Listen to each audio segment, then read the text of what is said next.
Hello, in this video I'm gonna show you how to block or unblock a number on TCL 50 Pro NxtPaper. To do it, go to the phone app, then go to contacts, and I'm gonna show you two ways to block a contact. The first one is gonna be how to block a contact that is in your contacts list, and the second one will be how to block a number that's not in your contacts list. So to block a contact, choose the contact you want to block, then scroll down and click on block numbers.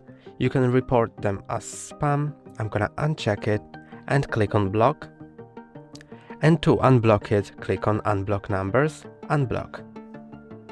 Now to block a number that's not in your contacts, click on three dots in top right corner, then settings.